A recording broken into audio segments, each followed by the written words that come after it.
Ole ale ai se fale ilunga ole maunga ma se fa ataua le ai foi ni ofu le anga e te toe la ei mea uma e tu mai pea i o lunga ina ia e iloina paulea o te ofo ina tu a unei mo oe pelea o alofa umana wana o se mea ua o mawhaia ia tau tuana ma oe o lo ulea mana o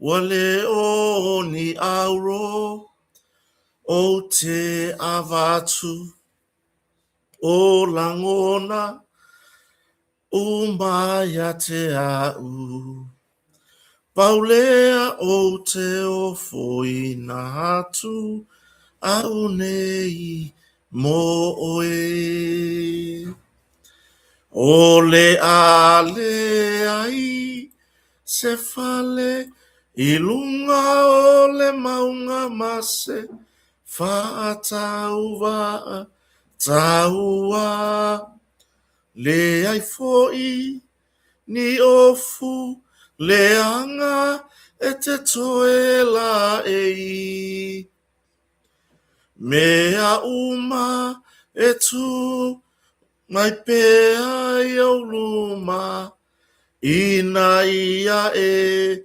iloina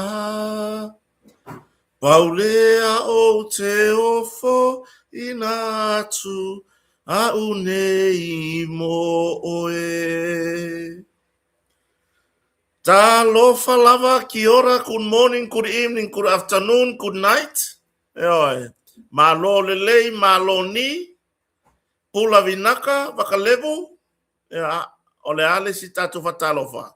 Soifua manuia, ladies and gentlemen. Kusa le kau fa uma, kau sanga le kau fa uma koi mana ngasure koi. Eoi, soifua manuia, ene fa fonfonga tapua e so tatu watu no. Ia, ile nei fo ia fiafi o le aso, sapa ia o le atua, I lona aso lua se furu ma le varu le nei. O le masina le neo te sema, ia lua afe lua se furu ma le lima. Ia lea ua se furu ma lua minute te elitu la e valu I samo nei, ia I lau whaafonfonga tā pua I po fia lava le itu ore. O sio tātou wātunu I samo nei o e maua mai eri tātou tala noanga, ia po fia fo I le itu o le lalolangi o e mafuta mai ai.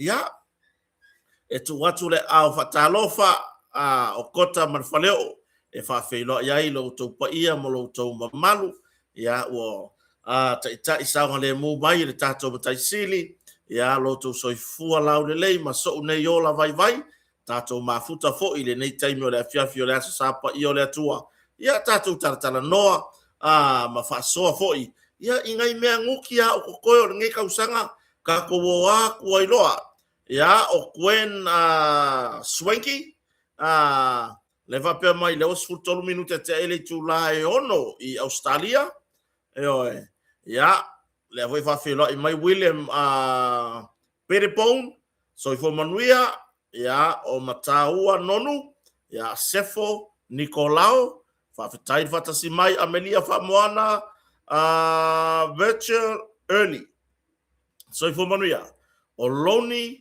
tusi moivao fa fetai fa tasi mai o Paula Sio ia o le sunga ia Sophia Navy I lungo tato YouTube ia o Pango Matai faafetai fatasi mai Elizabeth Firo ia o le sunga ia Mase Paretaonga soifo manuia ia o Lea ia o le mela le mo I koi ngā kuskusinga ia sau mo le mela ka kere I lo fa le Io e whawhetai lava whatasi mai. Ia vai, wak se o kako whasavi o le fiafi o le susapa i o le tua. Kako ke whasaviri viri ai, e whai are wha asu o puru hoi e lalo whale o. Ia kako whasaviri viri, wa vevela foi le fiafi la tau, sa maua se timu le auria na leilai sa monei. Ia ai, o lea ua foi nei le taimi le wa iai, ia ai o mai nei le fiafi, wa vevela lava. Io ia o le whapea mai nisi o lai mafuta mai ngā ruenga, ma lore ngā rurue, wale tau tua ina o tātou ainga, ia ele ngata, ia tunu o lo au mauai, ia au si o tātou atunu ui Samonei, ia o Mary, kako a makalelei mai lunga, ia ngiu lieta, Fluence, whaau sene, Jerry whaafiu, Tony Tuimaunga, Soifo Manuia, Botoa Alex, Laui Ula, Tufunga, whawhetai na mafuta mai, toi tu, ia, o le sunga ia, toi tu tuila, tulia, ia, o Tony Faumui, ia, o le sunga ia, tupu, la ia, malo, ia, o tuwao, mua, o Keti Neville, Filippo Matai, Fale Natapu, Tasi Smith, ia so to fine ia tunu mafono ela matai rata no fa peona mafuta mai ia o Junior Salanoa Mary ia o Caroline Archong Fitty Smith ia o Hit and Run Soifo Manui a Merry Christmas ia o Nova fa senga Tanielu o Aone Samu to tutulia o Mafafata fa fetai le vatasi mai le nei Pepine Navy Kerisimasi Kirisimasi fausia i tamua. E aka ia mai la kakale o kirisimasi pe o longa aso sauifua ia le aso tonu lava kirisimasi ilusu malima. Ia o nofo fatuai, ia o sulamai koshi, ia o poli yuli, whawhetai de mafuta mai, ia o le sunga ia lano mose chain vai ngā au, o kalala tangaloa soloi la ulu, ia o le sunga ia Amitonu Simati Rosalia Lafonga ia o le sunga ia Umi Moana Jaman whawhetai la whatasi mai uso Filimele Leitonise Tina Tangahoi Liu ia o Malo Fou Tuna Poasa whawhetai whatasi mai le neiva e ngole fiafi Tofilau Amosa o Mapuola Noa ia TPV Toli New, Soifo Manuia, Samoa Urungia, ya o le sunga ya Sean O'Brien, ya o Utueva Leota, Lole Siomika, Tarofa Uso, ya o Katie, Tai Ivao, Isaya Muripola, ya o Toetu, Whawhetai, le whatasi mai le neiva e ngare whiawhila whaia malaula watu ia le sio tātou watunu. Julieta taito lai mafuta mai American Samoa. Whawheao le tupu, tauti poe mai, Petelo Sanele, Atonio, whawhetai lawa whatasi mai le neiva e ngare whiawhi, ia o le sunga ia Seluia, Iva Silipa, Sao Avia Lafonga, Leo Siosi, Samuelu Wati, ia o le sunga ia Sovale, Tawaitua, Emma, Fepulea i ti peni maua, se usa ya ti peni, poke leo ti peni po o malanga mai Samonei, sa awai ngā runga whawaitai.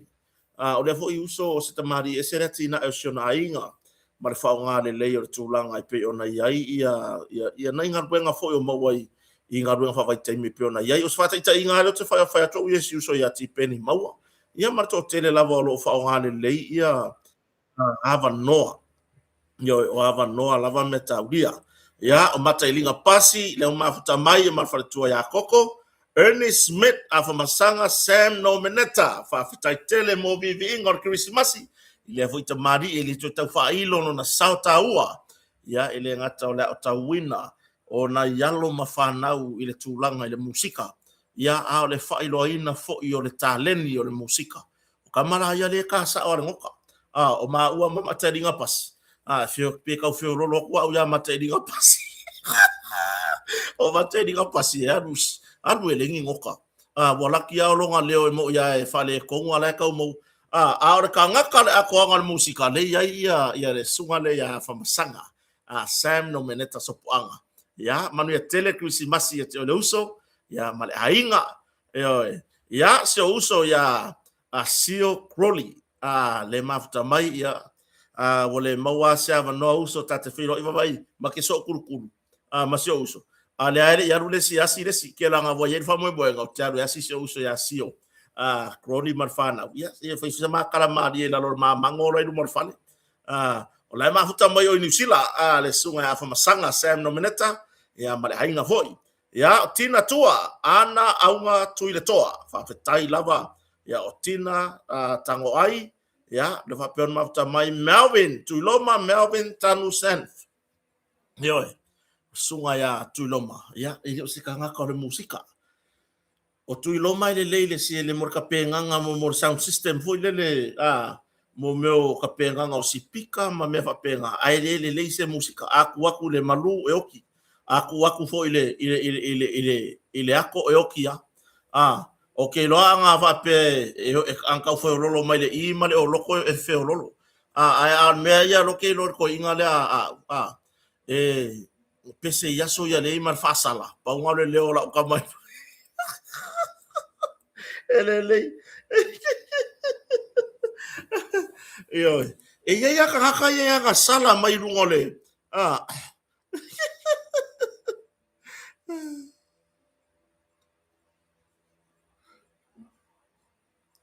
Ola. Ya kia uia I la tau ia fa pe mai ola so le se mea la ufai. Ya ole ana kai mi la o ngalue inga ko ile kusi ya ku le pepa senda ku ya ke o ele fai ngore YouTube. A fai ole ke lo fai le Facebook. Boka kau fai ai lo fai le YouTube. Ya la ai lo fai le Facebook ai lo fai le Facebook. Ele se tai mi o kota fai nga mea. Ole kau kusi. Mana ia ole mele masinga fa makala mai foi le uso ya mo maunga manatu lele ole manga ia ole vai nga na masani ona fa so mai fo ia na fo tamadi ole tu ya o ke fo ola ia ole ngai nga va ai mai lo walu lu wa ku ku pe America ya le fo la makanga saude ko inga mele vai ele ole YouTube mo mai ku pe America ko tanga lu wa o va ko ia si va ko tal mala vale le kai me ka ngwe va America le o fiking pusa oi o tangata malanga mai America o kai oi so le fa kupe ye kimu o le malava lele mo mo kupe America ko u ai mai se la pe a ki pe sa ai ko tai o malava lele ya wa fo ile le lo lofi mai o le atunu malanga mai atunu mau Filipo to ese Miriam lo loa puni papao ya o tamatasi losi fa fetai Paula Smith yo Emma Semi ya tulanga na wakako se ngai mar kulanga le o tuiloma o lai ngaku e malanga mai ngai Krismasi ngaku e malanga mai nei Krismasi ai wa ya isiona totuang ya wale mfai ona mawa mai na o tuiloma I lo fa ngal masingin ngale le ke we mo me ulu tulo le fte we la wa o tina ai masela tina ma tutua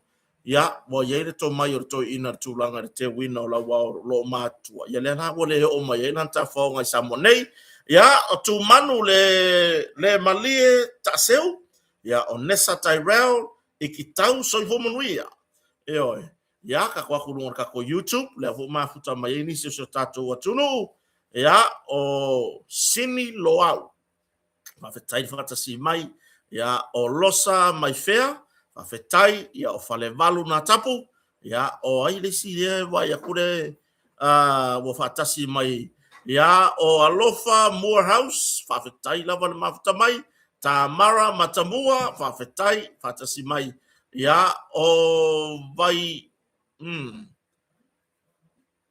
o lai shusta le fa peon fa banria mai le Krismasi ai ka ko eva ka ko eva wo vedela le aso ya ai tatu tartara no ma faso ole wo ke lo wa ya ku foi ngai I se tasi fo yo uso so ka ma wa ya ku le tu la uda sta to uso le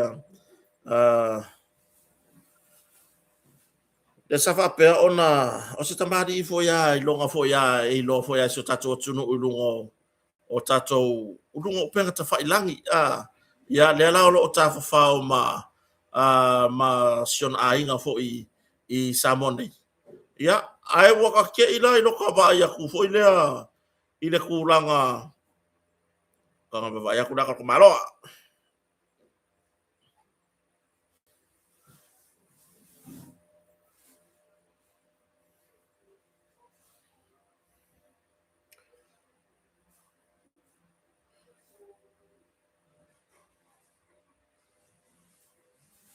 ya le wo maua ya siuso le malanga mai America Samoa ya swafa do tamari o fai mafili o tamaitai tua le ngonga langa I tu lau ngole o le Facebook la ngona le fa no le tu langa na o ye le tafa nga sia fo I alo la tunu ya o ye yo America Samoa na tupu ai ro na o langa fo nei ya malanga mai ai Samoa nei ta faonga le vai asoni ai langona le fano no ina uva ia tu lunga o penga ta failang ya ile tu langa na o ia ia le le ta faonga fo ia sia fo I uso ma siona ainga ile tu langa fo ile nga o ia o le ki o ta vale ya kia u ya o nga yo inga le wo fa ile skula ki o le nga oi makua mawalalo kilele le tūlanga wo o iai.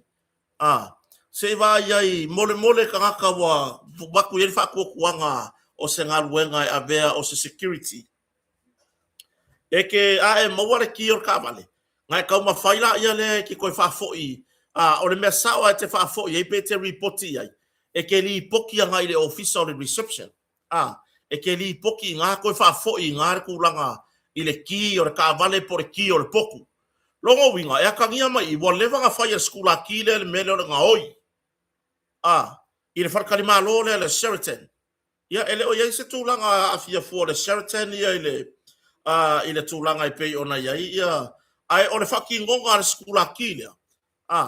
Pei se iau sa iria mai a po ele ngor kampangi skula ki le ngā rurua I le Sheraton. Po ngi skula ki a le Sheraton nato.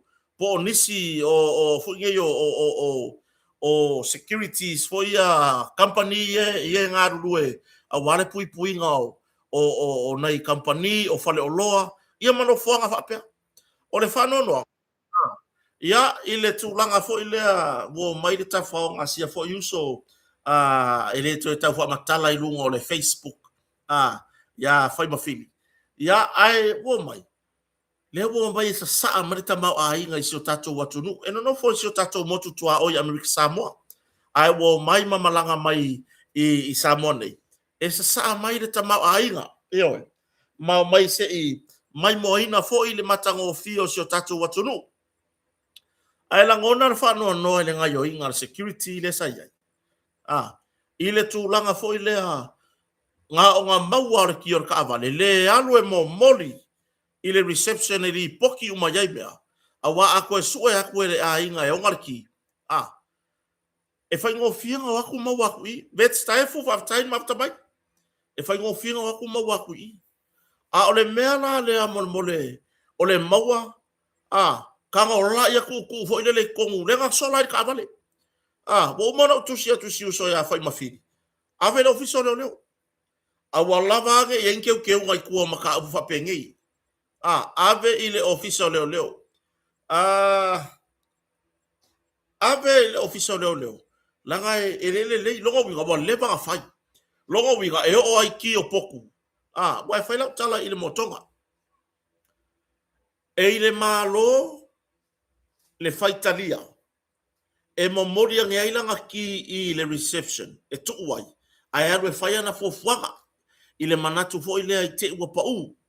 Pele loa ia ona saula ia tinga ai na totongi ai e yei foi malo la tau tere man na fa fo ia la tau ki I le reception ia ona fa mala tau e o mala tau ki ona le la tau me au ngai tono potu ai le ia se si aru ia taluano ma futa ia I le motonga me la fianga hoi falo longa ma fatua ia o tere I fa longa pe no vai o tupu se me fa pe e yai ni sio malo e tu ua lor faltari malo la o ya la to fufuanga ala kulor ka ba ki o ka ki aku ngala o ki e foi nei o lo ya u la ya me au ka tonol pot ai helo ta tonunga e malo fatu tuanga i tato faltari malo ia nga ko ala yor ki ia e o mai ai ia ma se singaru lo ke for poku ele o fo ye la to o ta pena e tu ua ya se fo i mai petari wane le malo mai e ye ile malo le faitaria i tulanga le le nga yo inga le nga fa ye skula ki le ainga ia mawale ki le matara no anga mfai mafidi ainga ia mawale ki o le taavale as usual le ma sionto o lua ma sian fana le ala bo ia ilo ilo ma fa vale foi le ai pisi si uso fai mai langa post i lunga ngo ka ngo foi share langa post nga le ngo ka ko ila lo nga o fa lo ngo la ko e mawale ki ile tulang ai tate fia fiso so ani tanga ta fa pea wa va aina le oki o le porkalame le nga ia sia uso malon ainga ile lato porkalame fa pea o le aso le ao ai fea o le aso le ao ai fea o le aso le ao ai tua ya sision ainga wa tua ya mato isafata io ia ainga makua i oki uma porkalame sia uso malanga me America Samoa masion ainga le suerki bo uma foi langa o akur kampangi o ngar ka vale rents le mai fa mau ngar ka vale mai fa mau ngar ka vale e ko lo lom yere ki ere ka mo fie i lo tar tulunga ne se sela uma tenga ai le va le afetala i le lua afetala e ko lo lom ye ina system akole e ko fa ile ki fo ma ko so ka ile system or ka vale ia ka ilo nge ke wala ki kila ka ure ka wa ai ngo i lo ala tu langa nai matu tan no nga manisi fo ila to lau nga ru i fara insinia me va pena ole makua ile le ya nga mawa lo la yo ki ka ma fai do fo nga le fai se kai mi se mai nga o yer ka vale mo mo tu sia tu ya fai ma fidi ave mo ka professor le ave ile le ele makango fiere nga yo inga le ye ele makango fiere nga yo inga le ye vai na ye le ko mo wa ku ka vale bola vea mo wa ku ka vale bola vea mo wa ku ka vale pinga fa ingi pa ki ko kongu o ka vale ngai inga na yo tato company rentals ka vale ya to tongi ngai ka vale ngai inga o le fai era to pisinisi e ka penga le lei inga ia malanga mai na yo tato malo mai tunu mamau o le lei ta pena le o nanga ya le la fa sa o mai o Samson yo ele ta ngo fi ele ka ngo fi ko ai mesea o ka vale ya e pattern ele se ki vo le pe o ki ka vale ya pe o la taxi le ki vo le mimilo o ki ya nganga misi o kama i me nga e ke fero i mo e ke fiu o mi le ki ngai ko ngo le ola ya o la usi le fia na tunu o tele te ta fa matala si le atu ya ta vale ye feo ile tunu ya iso mama ngai meta ta vale ale fai mai Samson yo sa ko ka le ala o ko lo mi le ki ya si uso masion ainga tongi ya ilo nata to nunga lo na fata mala ai anga fa apea o se skula ki le lei o se skula ki e alofa ilo na ainga mar fati nonga na nga ruenga e alofa i le tau le lei o Samoa e alofa i le tau le lei o le faratari malo la fenga ruenga ya ai lo ainga i le kausanga akoa i le kokongi ma le kampangi ma le faratari malo ngai fenga ruenga ai ka ngo fai le anga yo inga ka ubale ai bui oriento time after mai kwa le nga yo inga ka fai skula ki ka uma fai la ye nga o ka vale o mata no nga fai fini le nga i wa ka wo nga o inga ka vale le nga i wa ka wo nga o inga ka vale ma kwa le lava o talo fai si uso malanga mai feo ai masiona inga fai fa tau ia tau e se lo fa tau ai tangata malanga mai tunu mamau ia awani o tato mau se mele le ko ke vai au mai ka ko ainga mai ko mamau ele fakanga ele o mai o se afekala e o mai maritu ai nga tupe a ma walalo sa ta fao nga se ai nga o mai o se fulu afe ono lea ele nga tau tupe ave na yo latu ai nga samone na yo latu wo ma paanga o ai nga tau ai nga uso to fafine o matua ya leo mai nga ngo mai leo mai nga ya mai ki tia latu o te ino o foi mar se fulu afe le malanga mai fo ya se uso ya mai ki tia ma siona fartua fo ai mai se ia lulu malanga mai Amerika o le tūlanga nā le iai e le la iki kupe o malanga mai la tone ia o wawai atu foi i le whaata whao mai e le tua fine ia ana so koe ki kiro kwa i wa whaftai atu i loma i le au mainga o le a foi o swafa matai o ana ma mak o le swafa matai o le tua fine foi ia Anastasia McFall o whaaya nuu ia a o maui malo ia le swafa fo i wo whapalei nai ia mak ia mana ia le swafa o ana whaaya nuu langa ia ele selu fo i le tua fine malana fo i tautua ai tau malele ai mai sere to tele so tatu watunu tatu to fo i la i le ki al tavale si usole le ala walu o skula ki fa ilo wivi fa ilo ka faonga fa ilo malo vale tu lo ala ka e fa ngar wenga ile ngar wenga nga more pui nga o meto tino le tunu ai mai se le pakai e fai se yo kango le ko kango ngai su el mako ka mar skula ki nga pu e mai luma le Sheraton inai malo ile se vai tau o ke topa e fai ele no pole linga wa le li ala ga fa ngar wenga so kango e su ngo kango le send ya fai mafi ai lo tato no matuale le ya le tulanga pe ona yai pule ava po mele fa tai mafta mai e masemi molipo fa tai la mafuta mai Tasmania e Australia o pele leifi fa tai mafta mai molipo se e fa ilo mai po e nga ru fa tai mi i Tasmania fa mon bole lava atulanga na langona ya le ka kere fia ko fu mo kai ile tulanga fo ile ana fa atino i se tulanga le lei fo ile ka ko ki kilo iai ile kulanga fai le lei mar fa maoni o langal e mawarki e ker mo mori le lo per wak fai ma fili tip o se le lo per la kusi si uso fa pe ava kura se la kala amerika nga oi wai le se tua o yo le nga fia le se tua o yo fia fai mele le ya oi i se ngaruenga le lei wa fai tofio tamatane tautua afetai mafta mai aftai foi lo sao lianga taito sua sa mauto so po manuia na kwa ku walo se uso malaba aloniu ya la mafuta mai New Zealand ayo ya se fala vilave po i fo ya si inisio ainga willy na upu aftai ole makwale le lava tupu sui sala aftai mafta mai wale le ya wa vai wo fa sau i lo le fia wo makwa i vela lo kingo lo le fia skula ki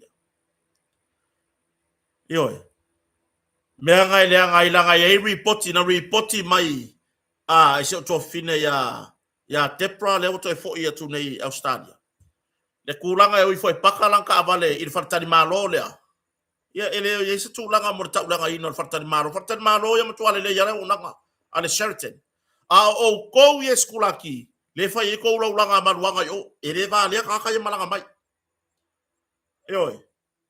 le fa ye lo langa maluanga i lalo ka paka me fa penga langa lenga ni poki mai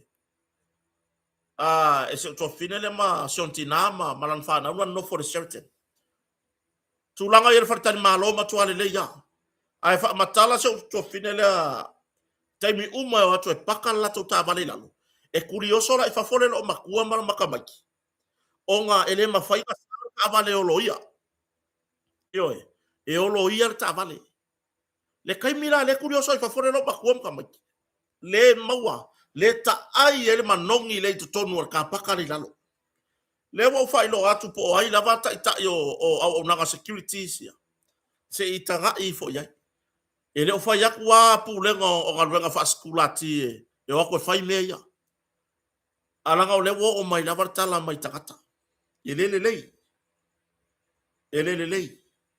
le foi la wo kupu mele o ko nga mele ma wa mon more ka foi le e ula le maluanga pe ula le isam fa nga wenga e ula le maluanga ma ula le isam fa nga wenga wa foi le se ma fa nga le o mawa nga pawa le mele ma fa yai nga mawa ki o ka vale fa mai se momoe ula ko fa ula ka vale us fela le mega yai le wo ko fo ya ko ka vale vola vea ele a moala o ko kasi a ole aka vale ai fuanga wenga a skulati fatu lo ina I au nanga securities langa ele o kanga umba e mawa le mele a e fa alongo ko lo vai ngale ele ka kaunga e fa ngalwenga I ai mai se o meto tino na malo o laito tonu ta vale tia I mane fatu tuanga ngan mana fatu ese woi kalo fai sio uso so le vai o kere lowa wa kapare ipua sio uso ya sai vo manuia ngalu tu lo lava uswafa ya ese time before I fe lo sapini tali ya o tekori falanai ya o lesi le pasi atu lunga o naima ena tofayono tapu frost o le meranga le fa ina ka ikakala ula po tunia tawin ili li anga taito o le meranga le fa ina kakala aua ko ke fa apea o ko ele I loe ka ngaka ye ngofo farkari malo le mangongi o maruanga ma mangongi o asu esese ya la avange ka ko isa mo ngai makaka leo mai fafo ile aku ngu o lo o malo se me ngai la ko ke lo u ma mangongi esese o mengi o le fano no anga le na anga ele lei o ele security le ya e ero tanto nunga bo laki ya o stamao o siuso ya fai mafili masiona ainga ka fio lae pe anga kupu a o se palangi mai se sia kungu sunga le dia o Timoteo la langi le mafta mai aloi tauipu alu Juli latu sala tau afaniko se ngafo tun mafono le lewa ya o tausili toi malo aftai a pia tuai o tulanga na e alwa ngila ka avale fa ya ki finga la vea le anga bola ki la vea e mo ya bol lo la vea ai ya lo tanto nunga e anga kupu mai mele o se palangi mai Australia po New Zealand po se sia tunu o le langi ka fio lai wa avakule maka nga ka u ku fo ile ngo sa mo I runga kan wai o ile skula ki le ola manga fangafa me ga mon mo re fai lele o nganga wenga o isi yanga wenga wa kaunga fai fo mo truck test ta uvalea ngan wenga na yana ya kon karate skulati karu o ko wi e fai ngan wenga fa pe tu low ele a fia uma na yuso matofa fine lo fati no ngan wenga nei se fam talanga a o e kongu le ke a fia le melia o le makua ile anga fai alaba o ye ta uvalea ila unga yo inga le fai e muri aka ulo wingoa a o ye ka uvalea le company le ke garue ai ye la ke awa afia fua ngai le fai misa ila unga yo inga fa valea le na fai o le ata wale atu ai fua ma le wharetari malo le Sheraton, onga o lau ngā ioinga sa whai.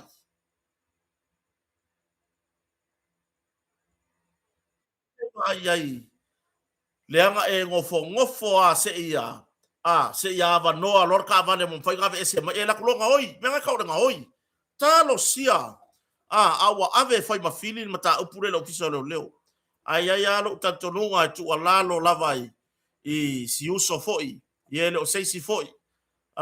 Ia o le uso lava mai le motu tua o Amerika Samoa.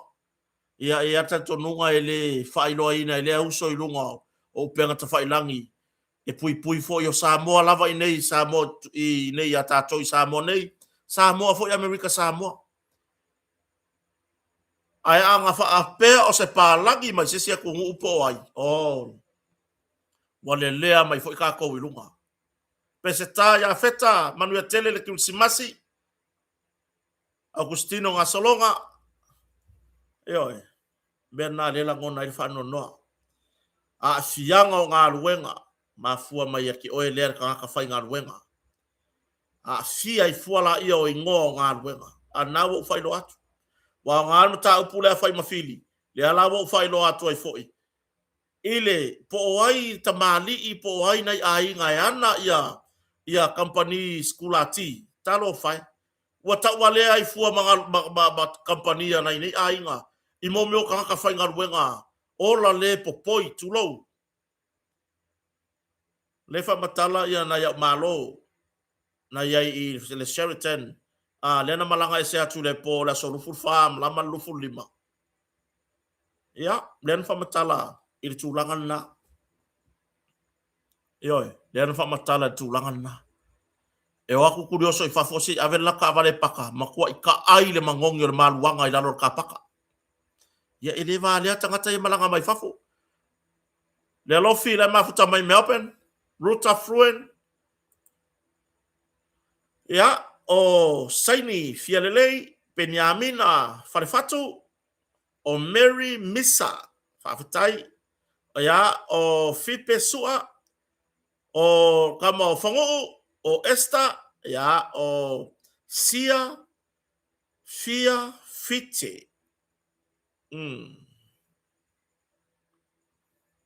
Lea so kwa kwa sa aku siafiafi teo o sa onga tulangan na mata upu lea o ngofoanga nge o fe kun mako ainga o ka o nga solo o fia fa sa da wari I nga luei longo winga wa levanga fai de media lono winga ele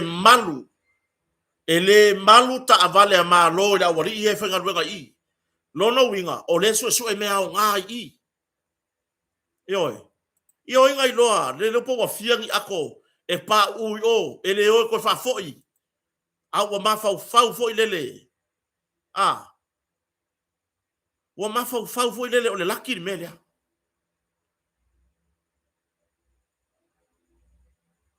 O tūranga na. Ia. Oa, ele e aso o mafau fau ki kango e. O se tūlanga mita foi lele e te au. O kango e whai aku I lunga ia. Ia ngia upu e ngā kupe mangi awa. Mulmole ka ngaka. O ka ngaka foi ngai. Tūloa ia nai woma paanga. Ai ki rola wakare whai aku ka ngaka loko leanga I. Se vai le maa haka man whawhia ngai ngā. Whawhia e foi le sunga iare. I whawhia ngai ngā. Ia, na malanga mai fofua e whamautu le tātou wharatari malo le motonga. Ia, e peitai ua le tusa fo I ma tūlanga pisi wa le tātou wharatari malo. Ia, wale mawai ma se awa noa. Fo I nei e. Ia, le sunga whawhengai ngā. Ia, pasta sala whale lua. Ia, e mai le ekalesia Pentecosto I Amerika Samoa. I whele ingo o le pito nuu o Amerika Samoa. A fono Amerika Samoa. Whawhenau e toi fo I le sunga fo I whawhengai ngā. Ia Reverend Jacopo Seumalo man wharatua. Ia mafuta mai le kalesia whapotonga Kirisiano Amerika Samoa. Ia I le afio anga o laulii Amerika Samoa. Ia o sio uso le sunga fo I whawhengai ngā. Ia Timo Laulangi ma fa na fa pe ma fa mai ma lor so fo manuia ai ole ma ka ma sunga fa fera nga na o mai loa no ola tulo so se potu ole fa fera nga ile tato motonga wa furi puki fo le motonga na tau no mai la fia la so nafi ya le sunga ya pasta sala fa le lua ya usa ili lo o bidi le mo i kai le tano o ke ki e kai le millennium ele ai ya o saulo o wa saulo nga o kai le tivoli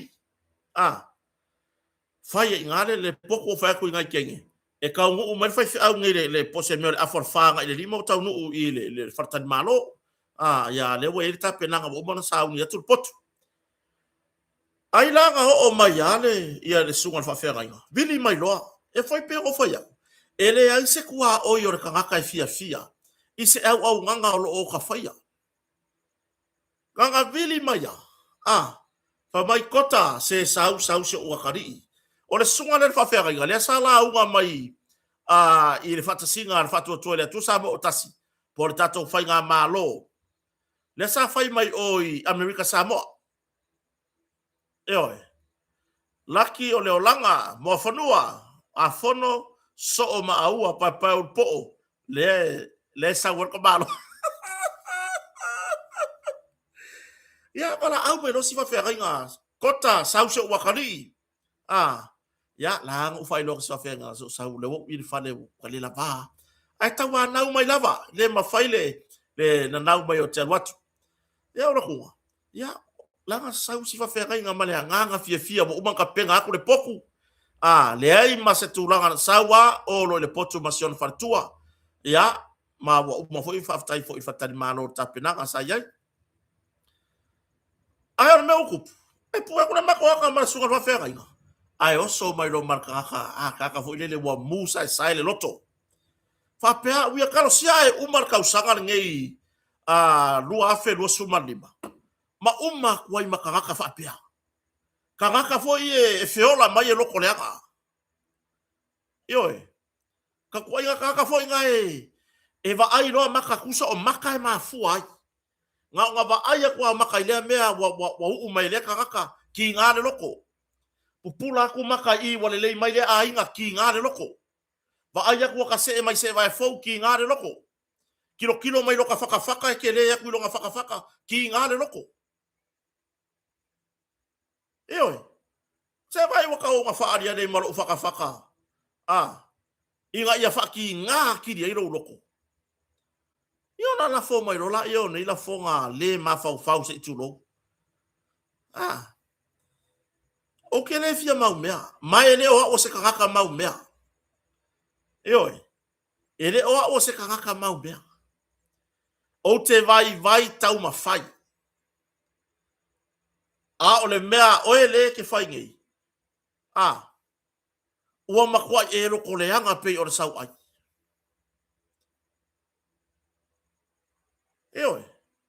nga sawa ia kai pe foi la o le li le sau mai singi o no fitu fui maono tu low la var suafa fui maono wa kusi mai ngi ka kai singi ia la o se kau kala mare nguku ele i longa e mau ku me ke ngo foi singi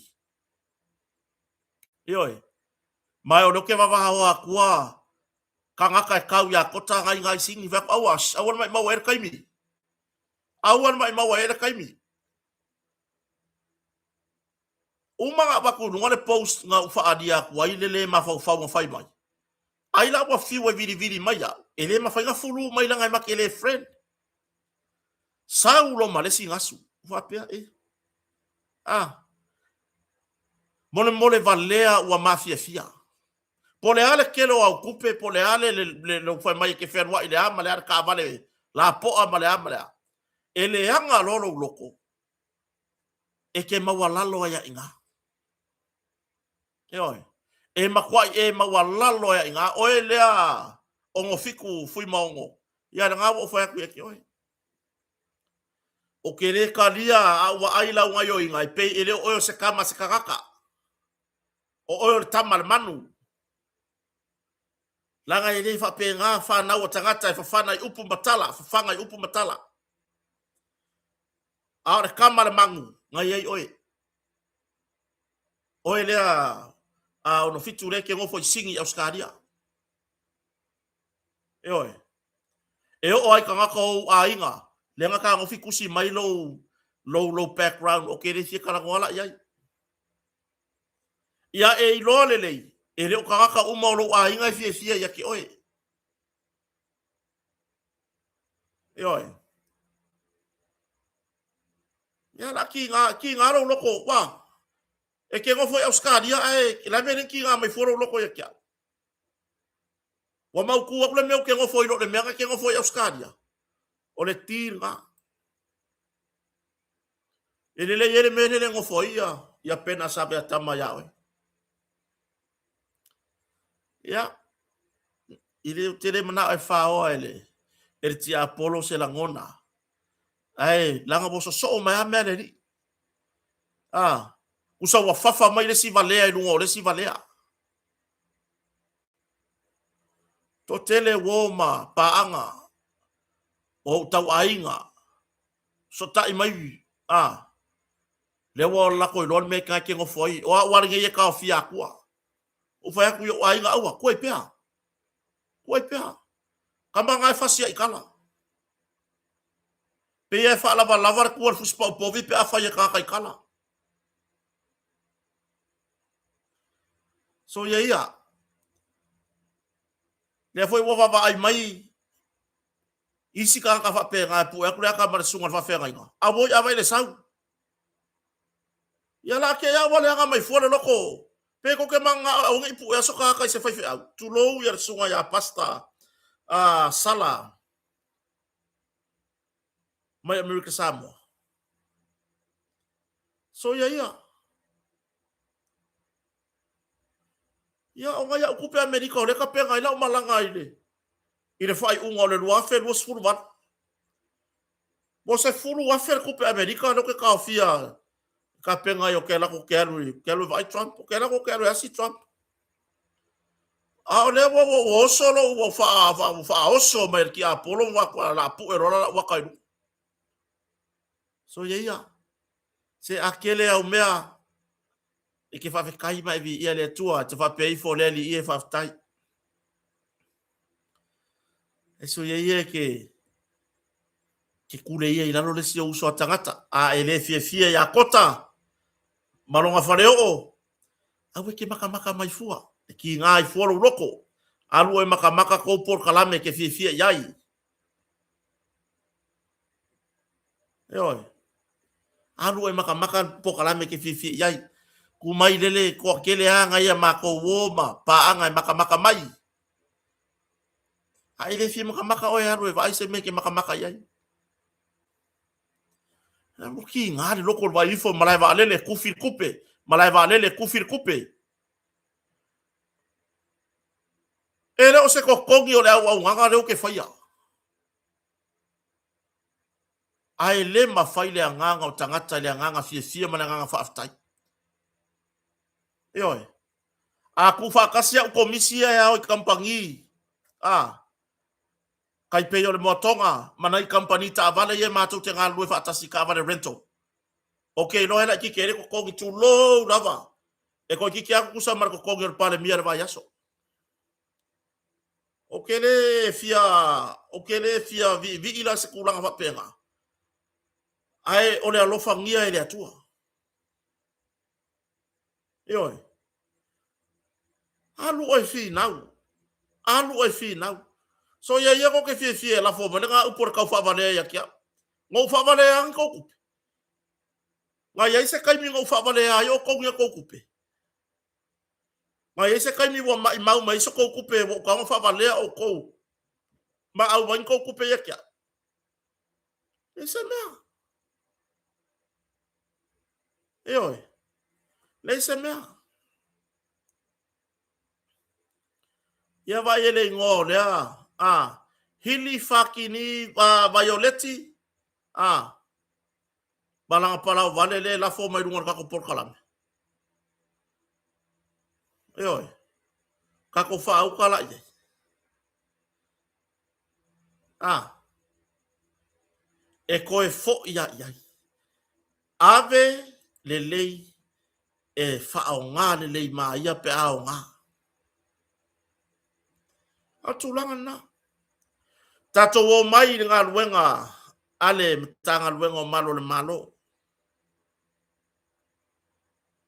E matua i o au i le fina ngalo le ali i pā le mia. E makua i o au i le fina ngalo le ali i pā le mia. Le pei ona au mai.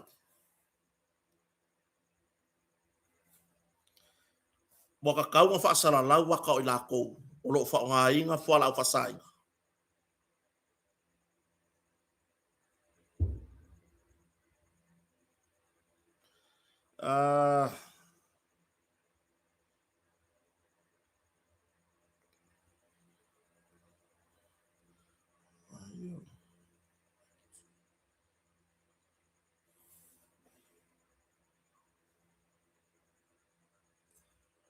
Ioi. Waka kaunga whaasara lau aka o i la kou ia e a fia mai whala au whasainga. Waka kaunga ku mai lunga o aile ingoa. O where nguu. Ku mai ro masongaka. Ai se rongo le whainga le whako a mawhai. O ngā whaai ki kia le mere ia ngi. Mo mori are wha malo. I le mtanga duenga o malo le malo. Wa uma foi ona sau no le komisina o mtanga duenga. Le komisina le tu mau mtanga duenga o malo le malo. Ya le atawa Samuel o Famsanga. E le koe i maua se ava ngoa o se leo leo. E liki ai kua whamtalanga le mtanga duenga. Ia oi la koe mga au, ia koe ngā leo leo whapenga. E liki ai kua whamtalanga. O le lea lofa le ngā leo leo i le mtanga duenga. Manai manu le malo le awe whaatino. Ia le tūlanga le aunaka. O se makua i lea lofa. Whapipi i ai marifina ngalo le li pa le mia. Ia i la tau e maua mai fuala o whasaina. Waka kaunga whaasala lau mai runga. Waka kaunga mai whala wai kere nuaka.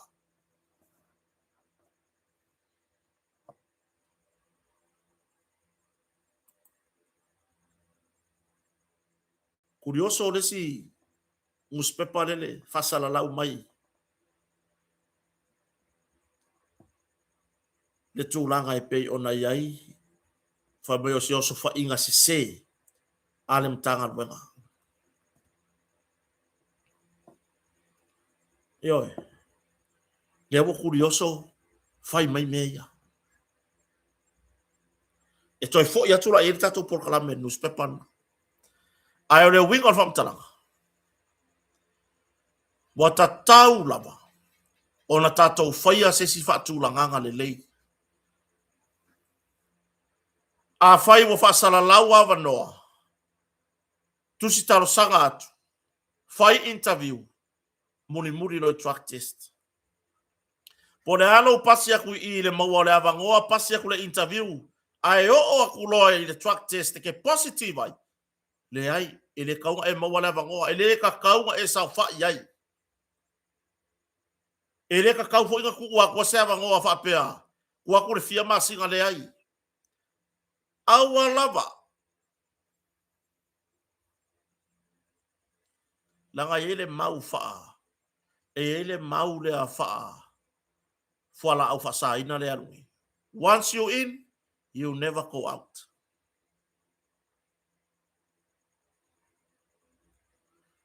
O le kaimia e ke inai, e le whaia koe rifafo. Longo winga. A whaapea le wa positive ngai, e kuu ia le avangoa. Iso se ngaruenga le malo. Iso se ngaruenga le malo, i ngaruenga po whea lava mtanga ngaruenga le malo. Fasala lau se avanoa. Ai mau ai foi positive, ai kuu ia le whaapea ia la kua kuru masinga lea. Ia koe siak ia koe kuru masinga lea wa eseki. Awange koe kaofia. A whaapea e kaofia whala whasainga. Awange e koe kaofia ni.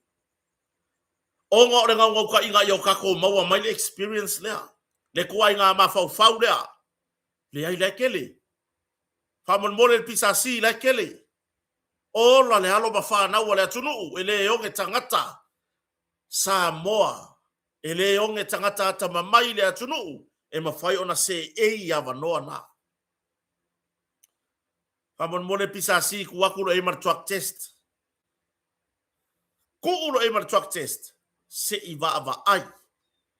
I ka ngaka ngai. Po ngi ka ngaka o sa o loko mai i le whaonga ina o fuala o whasaina. E oi.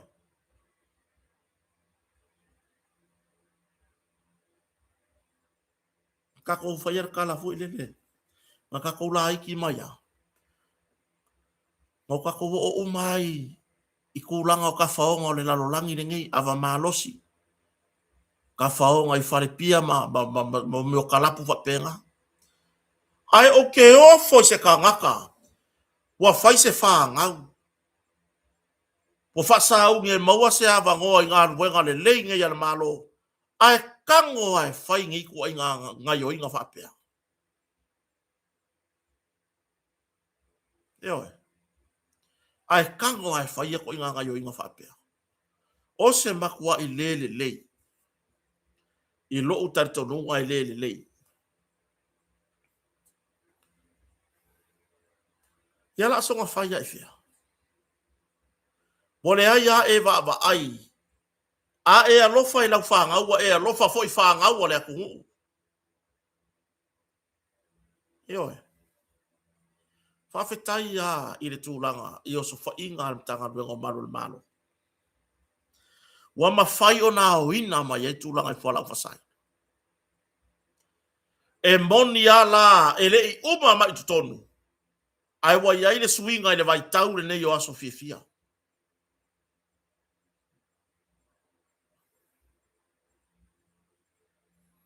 Wa iai le suinga. O le fesili foi le fesili ai nei. Le fesili ai nei le larolangi. O tangata Samoa, ma tangata e pei foi le i lau mai tau ma lau wawai. E ke fesili lo i le mea lea. Longa winga, e akangia mai. E kere o manga o, e whaisa unga ruenga alofa. E whaai ki kia le mea lea pe kafi ese, mai le atunu.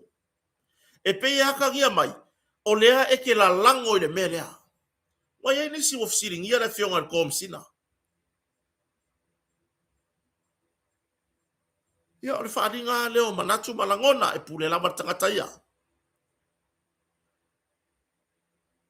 E inisi o le laitu o whaia nato tustusinga. Ma fisiringia ai. Ana mea le whaia e afa masanga. Samuelu ia ngā mere kaimi o kome singa longo. O ngai whai mea wha longo i lunga. Malesi mea, ele inga lue, o le fesili ngā, e fesili ai kangaka. I le pūlenga sa au kawhar kome singa karuai. Sa au kou whakua inga le mele whai, sa au kou whakua le mele whai. Sa mawhainga sao se kou leo i. Se i tatala mai le tō wha i la tōu. Sa se ei au tawhar kome sina taruai. Po le tō wha au apa au. Po le hase la kou kali. Pesa o lako whai loa ia au apa au e te tau no so whai le melea. A o le hase tali a le tō wha au apa au. Le sa a veba kome sina. O le mtanga ruenga taruai. O le ia taua Samuelu a whamasanga. E le i ai e mo isa i lunga le pūlenga. A e le inga lue i tai i le ofisa au tu. Le a kau ke mangingo. Sa ngā lue i ile le tan malala le whare pui pui. O i ngā sa ngā lue ai.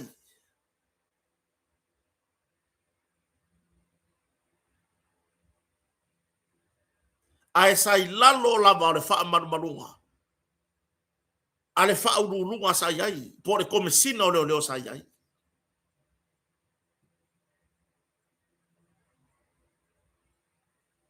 A tonu o vahenga nei. Wa leva o na mo iai. Lea foi tamari iwa tūrai mai. Po fia ho o ai fia vea. Se wai ngā mai kaimi se o laku. fi avea o makomesinga se ia u kele o me yo ke loi kua a le ufata unu a le ufata unu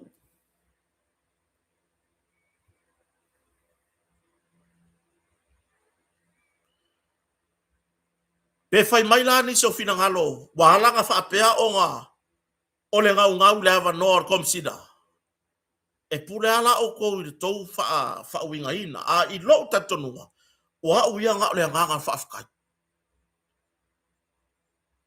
o ke le taea ia le fina ngalo o le to tele o sio tato watunu mai le ia ina fo ia kota e pule lava tangata i lona fina ngalo fa alia a uia nga o lo fia wa ia o fa fe kai ya le a kaua afa masanga Samuelu ile ngalu wenga le mai le kolu wa yaso karuai ai ua fia wa ova bar se fulu o sofa inga wa fa se fulu mon kupu ila ko wa ka fia mai mane kulanga i fuala u fa sa inga o ka fio lai lava fa fe tai fo ia fonti mane vlato vaenga ole o fisa o tiute mana tua e pipi i fa pe ngei fa ki ngongo ngal wenga ia fa fe tai i le tamaitai o fisa sili ole o fisa o tiute ia fonti ile la uanga luenga fai fatasi mane come sina o matanga luenga o leo le wa kingo mai a le ngo fa ku ka poka la me kala ku ngapo e ma ko ke le ar suinga ida ka ba ai mong ya la kala le fa yaku ko ke le ar suinga ke le ar suinga ida ba ai ile mele wa ya ngi anga le oso so fa inga ya leo mong ya la kala ka ko ke va ai ngi fa la ve lave ba ka ki al krismasi e ma fua mai i fuala au fa sainga wa fo ile la ale le la fe wai la utala moni ale fa yatu ila ko le ka mo fia fuala au fa sainga kalunga a maka le ngalu wenga le ale come sina o le matanga wenga le Yosefa inga fa nga solo wa pala ai bo ka le fe wai wala lafi solo e mo ya la ula ga ya la ko isa ala la lafi solo ale au ngare ka so fa inga ka so yoi ale uka ko le va ai ni fa la ve lave ku nga o aso fia ni ta avale lave vea ola me mai ka wale ke ro ku mai ka ru mo ilele le company le fa le tow truck Skenyo Agnes early Skelton masian fa nau foi i ro topa awa o inga koso uma ya ka avale ka lave vea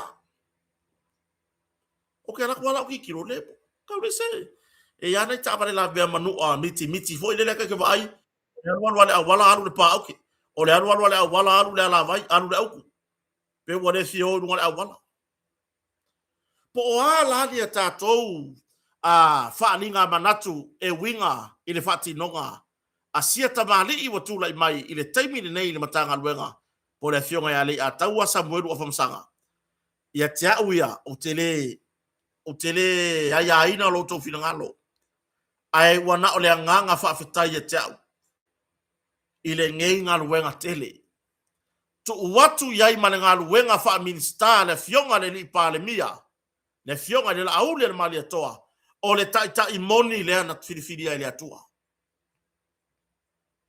yoe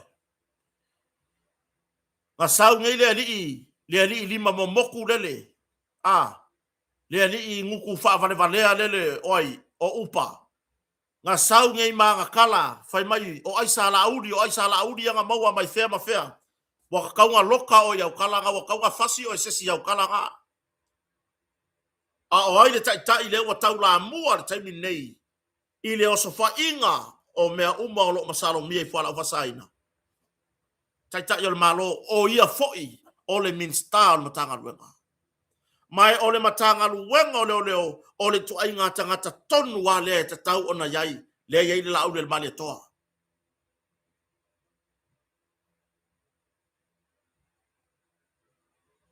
Ya, tu lo wa le fo isa ve ma min sta mo mo tanga luenga leo. Il pa inga talwa. Le ano tatu fa longo yai. Ile ya ina min sta nga luenga leo. Fa fentu fau na fa mtalanga. Le an mena yai. Ya le anka ko va ayai. Le anka ko va ayai. Fa mayor tu la fono ele mfayo na ya ina le min sta. Nga luenga mtanga luenga leo. Kakia faima ma sau kongu lesi fa manu faima ku fa manu ku la fongo o a sau fa man manu lo i ia e maua le alofa ile atunu tai pe yor tu lai mai la fionga le li pa le mia la audi al male to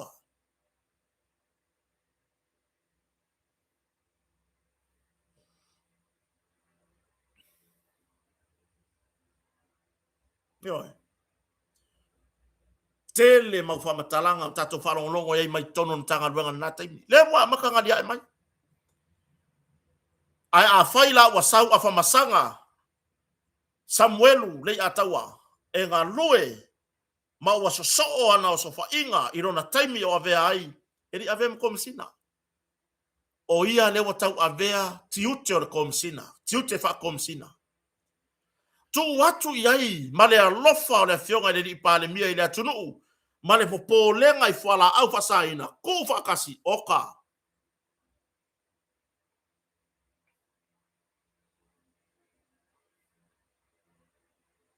yanga kere o le kere o lopo o mo ria le ile o po o kere o fatawa na mutanga aya kia wa yo ba ka wa fa se mo ria ngore ile upa bo ka wa ba ko e mo ria ma rosi ka kala le ma fa fa nuku e siri le mo ria ke wa ka se siri nuku ai sa yanga ma wa mai ile wafu ile avta vale almin star ai sa yanga ma wa mai nga ai fa yanga fa sala la wa fa me ai sa fast ai sa laudi o a o le suyo le fast o a o le support al fast nga lo ka nga o gifo ilalo o ele upa tu lo swafa utanga vaya awale di folo fi so langu ma me o vai la lo le mafofau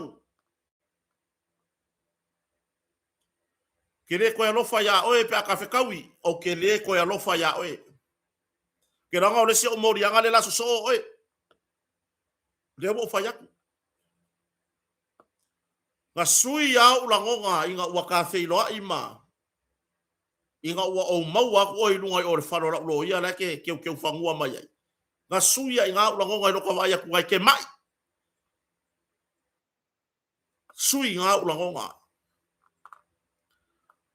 o vai ku ngai ke mai ka vai ku nga le pau yo ka mai lima o lo fa o ka ngo ku po mai oe fa pe nga o la ngonga fo ilele o ke va a le anu ngu ku oe ai anga mai la lo ngu ku le la ma fenga la fo lo le ma fa le pa le mia fa fenga fa yanga fa kala le ma fa ile minister o tute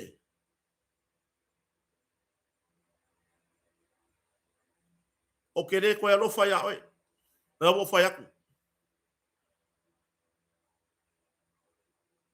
sa o fa ku langa oi lo wa lo fa e uma loa lo ko rua mala fa nga so lo ma oi au ka nga va ya upa al mele wa yai o le fasia o le meso so e ke kau kala le ma fa lo nku o ila le wa ka la mua yo sfa inga ya ka inga filifilia ile akua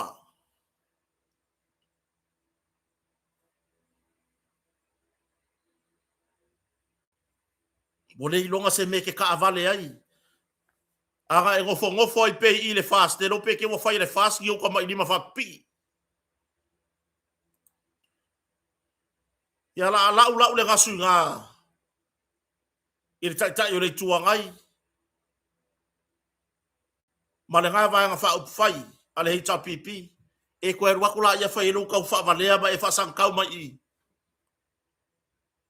sole se nga lo sole Ke vai a koe unga ule koe miki afu ai ari sole lau sikai ni sole. Yoe. Ke vai a koe a maka kule a songa u ferwa ele so miki afu lau suenga oe. I. Wa maka le no langi au ofu au fa ofi mai lau miki afu.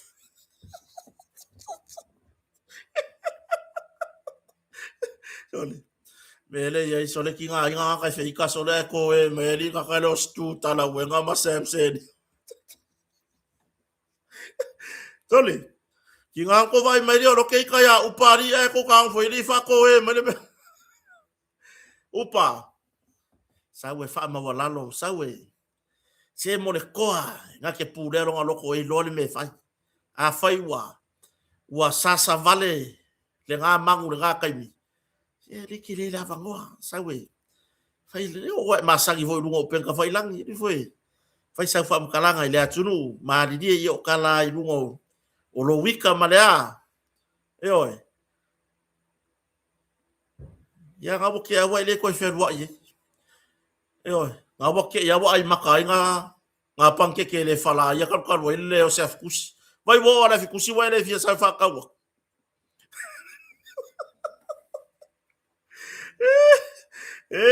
Le anga se me se ya o ko. Tu langa na. Fa fetai o yo te fa fetai ya i nga wenga. E mo ia o le ia i lava ia tu langa la pela pe o nga wenga. Ma fu mai ai isi foi leo. Yo que ofo.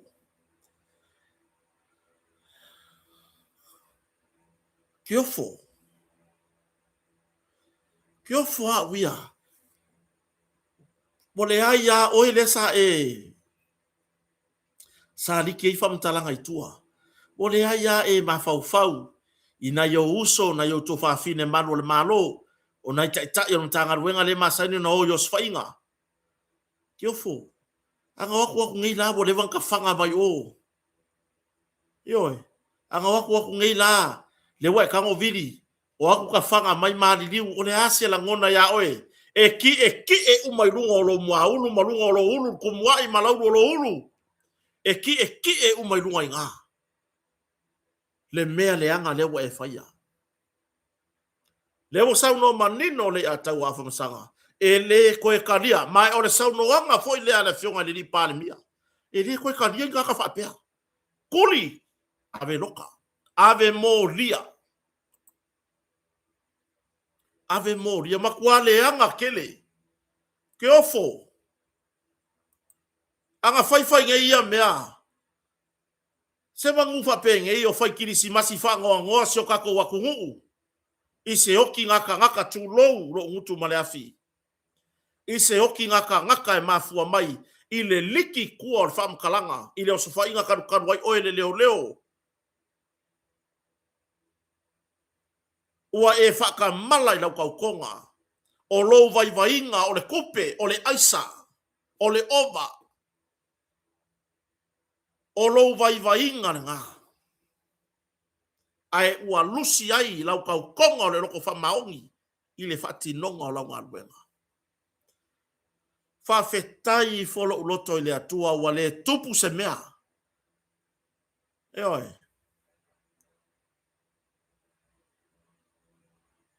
Waka kau foi ngā ese mauka mai lima peo ka mai lima o se uso ya upa. Ia aua nge koe o mian kerfongi. Wala vaalea. E oi. Ia se ia ngai runga wha peo le whanga e se ia ngai ngau lea. Wafo e lea i umai. Ia e nofo mai whamau oe le maro le malo le sa liki e whamtalanga i tua. Nofo ma whamau lalo lo loto i le atua. A whapea fo i o leke whalongo mai. Awe ke sai. Awe ke sai. Ai ke ngofo mai ma whau pe sa ore kala le whaiaku. Awa anga whapea ngei. E ke vilia ai o aku o whaakani mai le wahenga ngā mawhanga. E kuri o so ngai maro le malo le waku le swainga ai oke mai ai lau malosi. La me fai. Se manu le tato ke risi masi e alu whangoa ngoa ongo se wha lave maka uki e kulai mai. Karu oe.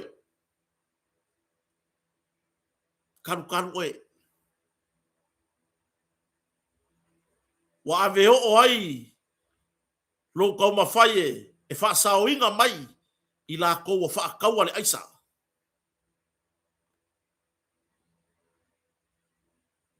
ya kwa ele anga kele bore ai ya e manatu ile taimi sa e a onga ile a onga fa leo leo le tapua inga na yo matua ya a fai o fai so to lua ma se fa nau ya la wale ma fai lo mangao la ole si o vai inga le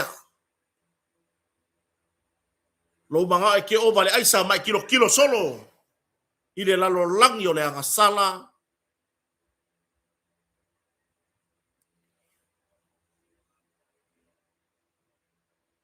yo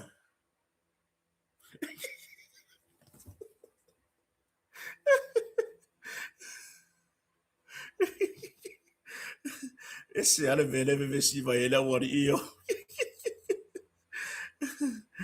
ya fenta fa sala o rua tulanga walu ngala no tu singa nisi o le atunu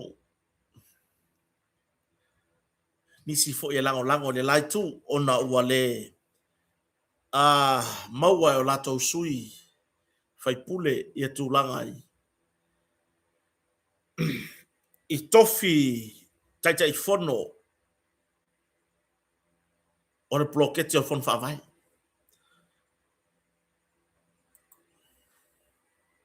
ya awangi o kako kaude pua malafo awangi o kako kaude pua malafo i le malo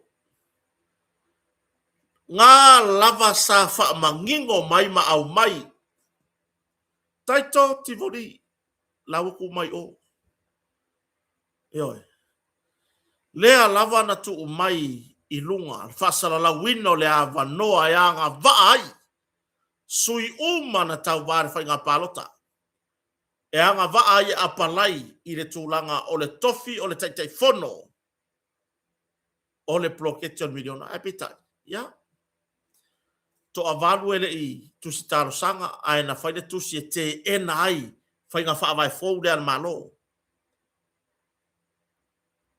na o le to alua o le lai tu sa ma fai ona tusi taro sanga ma wala maua fo i le ava noa na le sui o le tu malo o vai maua wha ma le sui o le tu malo sa fata lua o le isi to a wha ele i apalai ele tusi taro sanga o le ala le mea o le la maua i pe a fai ona o le mafau faunga fo i lea fa pe le mana o interview le ava noa lea se o tou uma wa filifilia a vea mawhai pule o tou lava o tai o le atunu lima se furutasi fai pule lima se furutasi tai o Samoa tou te whaia maia se whate ita inga le lei mo si o tatou atunu ai mai se ava no va pea o mai le whainga malo fau e o mai a la tou ma la tou whainga wha avai whainga wha avai ioe ya e leila se meo le a tatou sa iai i le malo onga o lai o mai a la kou ma la kou whainga wha avai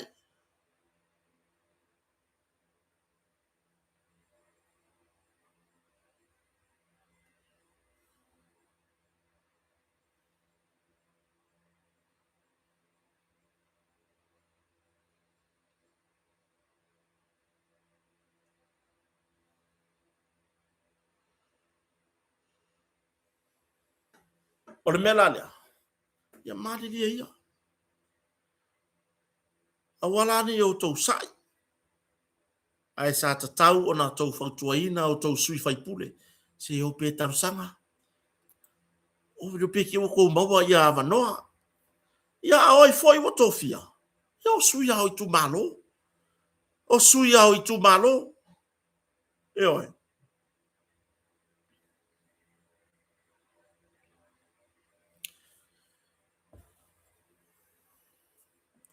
E yaile se tua inga whaapea. I se oso wha inga mtanga wengo marul malo. Wo so wha i se fale. E le kakau. I le observer. Nga o kusi mai fua lea ngasu i runga i. Ai sa kakau nga o e fesiri a le a taua Samuelu a whamasanga. E au mai se wha maonginga o rea mea. Ioi. Sa kakau nga o e fesiri le a fionga le komisina. E au mai se wha maonginga. O le mea lea.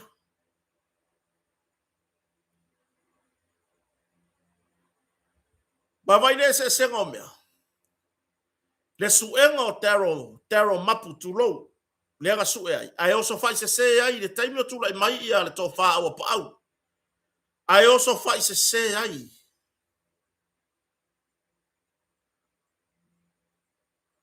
Ia se a inga i vai telefo. O le se senga langa o mea. Ta lo fale a taua. Manu ia tele le krisimasi. Ia te o ta maa matua. Malolo manu malo. Se la ile a taua mtuiloma. O le a taua e malolo manu malo. A tuiloma tanu. Malolo manu malo. Oi malolo fata alonga le aise manu malo. Sa kaunga oi fesiri komsina. Se fesiri kue lua. Ai no le amaya o le piko e kasi oso male mea.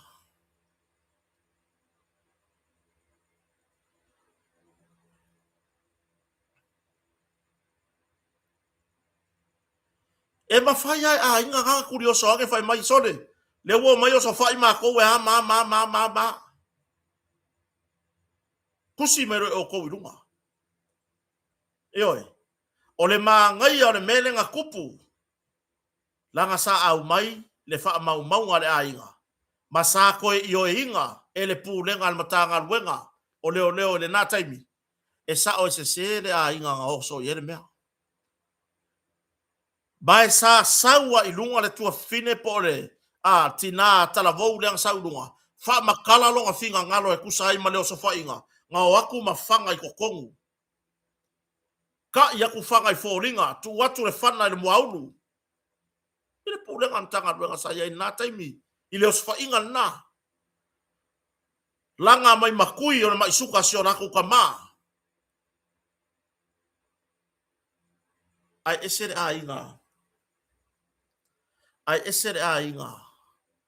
Le avaku le ngoi lunga le kusi le warrant. A le mea le wa mai ngei lunga le. E le newspaper le. Sole. Se yo mo fesiri o le ofisa leo se au mai po le se kala. E ser ko fia polo ofisa ma ko kusi kala sole au ke fa yaku. O le ko ke feio ai inga i mea na iki ia.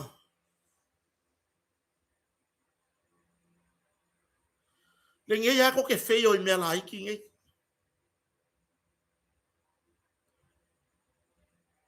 Ia nga sa wa fa pu mo inga ya o ko nga mea. Nga sa wa ya fa pu mo inga. La me nga le ama ya ila le akor ki nga i lunga.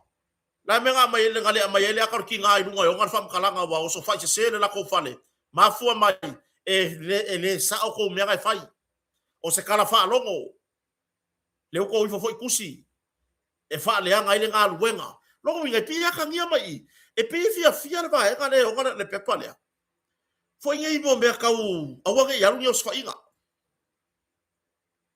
A o leo ke manga kua. E la ko ke le ili pokia. Le sawa le tina tala vou na ilunga. Nga le Samoa Global News sa reportia sa li poki mai e le ilua ame sene Tanielu. Ia, nga li poki mai e ma le talamua. Ai ko ke le ili pokia. Le mea nga o so fai se. Mea nga ka o le o so fai inga se. Ele ngata na reporti mai enisio o au fasala lausi inia. Ae nga au mai masau aloa ia irunga o le media. le tina tala voulea e whaailoa lona whaanoa noa i leo sofa inga le nā leo leo. I le taimi o tūlai mai ia lefo wa mai ala na kon karate. A ole mea lea. Ele ai ma se haka o whela haka o ki ngā ko whai mai ngai wa complain wa so whai se se lo ko whale. Lea ngai mawar kara whaalongo. Oso ar kara whaalongo mai lo whale anga. Longinga. O kowi se ele fia pe aru so whai ngā leo leo mo meo whala o whasainga. Ole ngei kuskusinga mare ngei nguspepa. Ua makua ile ai se file mo le aku o au mai ai.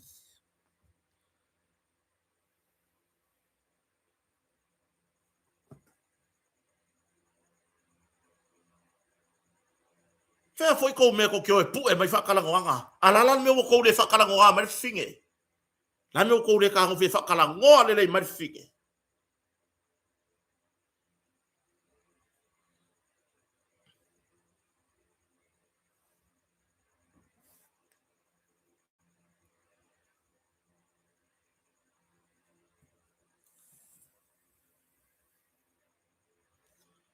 Ioi. Ia, se tali mai pele fionga kom sina pe a mo se ava noa. Mai le pe ako wola ye ko ki fisidi ai. Ya le atau afa masaka. Langa o leke kangoa mai ni maka upul nana o sa wha ile ai ngai vai telefou. So oi manu. So oi ma leo so wha inga. Le na alu itua, ile sinu itua. Ai ko kere ili pokia. Lewa uka ua kuaya vaenga sari pokia maya. Ole Samoa Global News. Ole ilua ama Senator Nielu mana Radio Ponisha. Male vaenga talamua. Ai sa au mai aloa ia ilunga tina. E whaatala noa. E winga ile oso whainga. Mas ele i musu tina e whaali mai ona whoringa. Ai harko kuskusinga rea mai. E a mai fa sau. So les, e fa sau foi de sau ngale meari. E nei foi sa biki afu. Eu ka fio lai. Io. Nga me fa sau a me e a mai. Lo ka fa kue. Io. Ortulanga na. Tato wa ai i ne mone meo le whaia mai o se mea mautu. Ia mai wha sau hape ia me. Waka le mala po le a kongure meo o iai. Wai sa kaunga a mai alo i e rungar tina e whatara noa. Pei o isi ala kou me moa. O whea e kou me ma senga whai. Ia. Tulanga na. Tātou tā pena, tai au, aso lua, lua iwa tai au, tōru se furu la so lua, ia, aso lulu koe la so tofi le tau sang fau, ia, kako waku ia kau sang fau, si o kako maka, i wha manuiangan malo. Ai o lele umar tau sang, wa iai ngisi ia wasai mai, wa pau ngeo se kausanga wale ai se wha manguianga nupi wha. Ile wha ungar kausanga. Ile ki si masi. Mai. Le la osol me le kangar kausanga foka penga ya onga.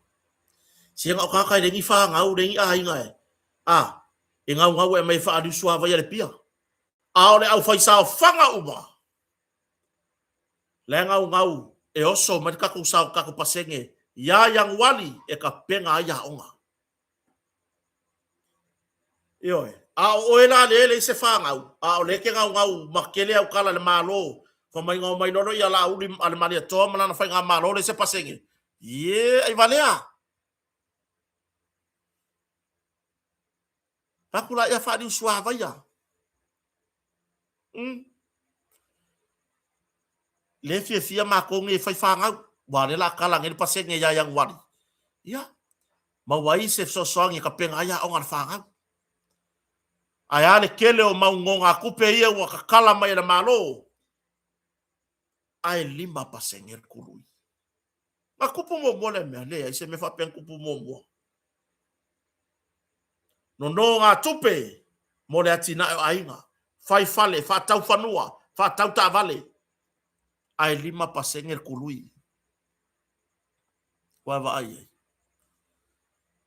ele ma ia fast yo ya ne wa ka fiu ko kilo ba ko kuli loa le silia le laka le 5 ainga o vai kele le nga fai mai kus pepa le observa bole o ye vai le o ya ile tulanga ile le tise a o le kur kar fa ka yo pia fa fi fen kupu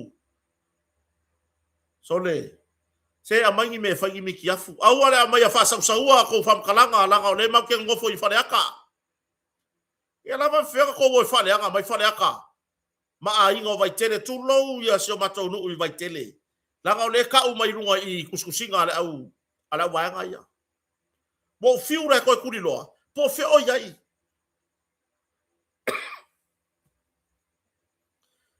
wanga o mea fa alianga ile malo o ala au le mali to le fionga ni palmi au ko kadia au ko kadia fa ka fianga kwale o ko yama o ko ya vasalloa fa ka fianga le o ko mo ko vasalloa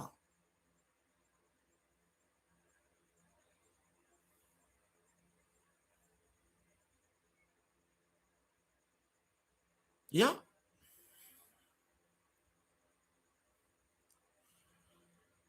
iyo tulanda taritonu ya o se time será la le fo e mole to fa manuanga ya ile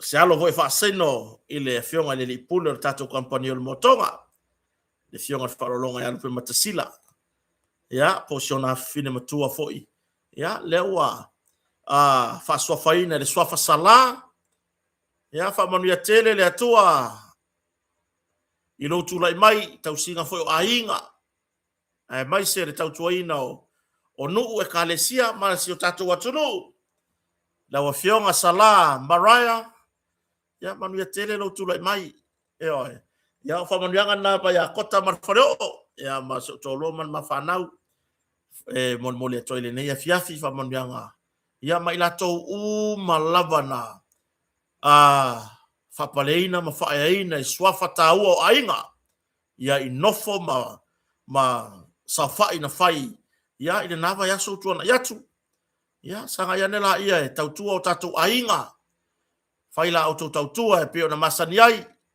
wale atina ainga ya mo tupulanga o loo fai mai manuia tele ya o tau u malava fa manuia le tua e lo tu lai mai ya o tulanga na tatu por kalame le ne fiafi mo mo le toile nga fa aftai so tatu watunu le lava papale ma fa tasi mai le ne fiafi fa aftai lava e le fa vanolo to te mitaua ya aso tu foi vai malu puenga fa pe wa yese ngana wole tau tamali ila auto fa fonfonga ya e matua tia te auto fa mangalo mai le au auna ya oi fo io o le fie ya kota va ile la ka ko fie ku le o luongo ka ko mo wale nganga fa fe mangalo ai yoi ka ko fa mangalo le si eso ya ka ko fe ko so inga fe ele me fa mai sui ka usanga sui ka ko langa sui me uma ai o kwa le me ile kilisi masima ma ai o kwa ka usanga fo ko so ko ile le fie ores o au le vai wakala ye sere o folu o lo lima anele umar ka usanga le la usa unge kui me fo o le o longo le la usa unge ko we le wa fa sa usa ka ko pokala wa ave esele ofu o le o lo ya tato mo wale nganga fa fe manga lo ai ya lo fa lesi mo se vi ingo le tua fa le o tato ainga atina o tato ainga si le yar ka ko fa so ai me e manu ye o tato ainga ya e wangi o ka ko i le tūlanga fo i le fia mālolos. So le, fikua kanga kui. Le ai mase si ere i fui vaia. Oilo. Ai fa fiku foi nga sawa la lua kota. Ngana nga se au ki apa la vai pefu. Ya alofa tele se tatu watunu. Ha fetai tele fata si mai le ne fiafi. Ya fa so foi ya.